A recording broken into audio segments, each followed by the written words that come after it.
Ingin memulakan perniagaan perkhidmatan pengendali kawalan makhluk perosak atau PCO?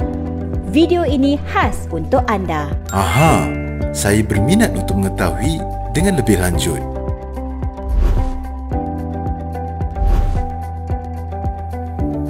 Setiap orang pasti akan mengalami masalah dengan kewujudan makhluk perosak di kediaman, kedai makan, bangunan atau di tempat awam.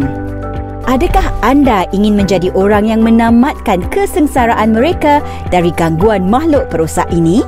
Jika anda sudah bersedia untuk memerangi anai-anai, lipas, tikus, semut dan makhluk perosak lain, maka sudah tiba masanya anda memulakan perniagaan pengendali kawalan makhluk perosak. Jabatan Pertanian merupakan agensi kerajaan yang bertanggungjawab mengawal selia aktiviti yang berkaitan dengan pengendali kawalan makhluk perosak. Perkhidmatan pengendali kawalan makhluk perosak dikawal melalui kaedah-kaedah racun makhluk perosak, pengendali kawalan makhluk perosak 2004 di bawah Akta Racun Makhluk Perosak 1974.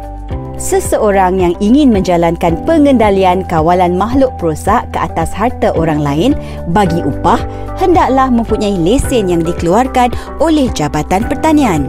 Siapakah pengendali kawalan makhluk perosak?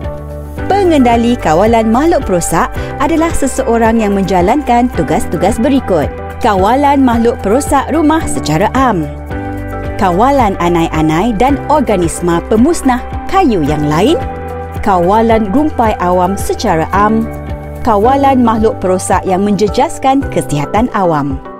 Bagaimana untuk dapatkan lesen pengendali kawalan makhluk perosak? Mula-mula, sebelum pemohon memohon lesen pengendali kawalan makhluk perosak, pastikan premis anda telah memiliki lesen penjualan dan penyimpanan untuk penjualan racun makhluk perosak yang sah tempoh 3 tahun daripada Jabatan Pertanian. Mempunyai minimum seorang pemakai racun makhluk perosak berlesen yang bekerja di bawahnya, yang menjalankan atau menyelia perjalanan pengendalian kawalan makhluk perosak. Pengendali-pengendali racun makhluk perosak yang dilantik telah lulus peperiksaan pemakai racun makhluk perosak dan peperiksaan pembantu pemakai racun makhluk perosak. Sekiranya anda telah memenuhi kriteria yang telah dijelaskan tadi, anda perlu menghantar borang permohonan untuk lesen pengendali kawalan makhluk perosak borang B yang boleh diperolehi daripada laman web rasmi Jabatan Pertanian dan disertakan dengan fee permohonan RM400. Lesen pengendali racun makhluk perosak borang C dikeluarkan bersandarkan kepada syarat-syarat yang dinyatakan dalam garis panduan dan peraturan yang telah ditetapkan. Tempoh sah laku lesen adalah 2 tahun dari tarikh permohonan diluluskan. Tahniah, anda kini diiktiraf sebagai pengendali kawalan makhluk perosak yang berlesen. Kewajipan pengendali kawalan makhluk perosak: 1. Lesen harus diperbaharui setiap 2 tahun. 2. Menyediakan pakaian perlindungan diri untuk digunakan dalam semua pengendalian kawalan makhluk perosak. 3. Kemudahan pemeriksaan perubatan setiap tahun kepada kaki tangan. 4.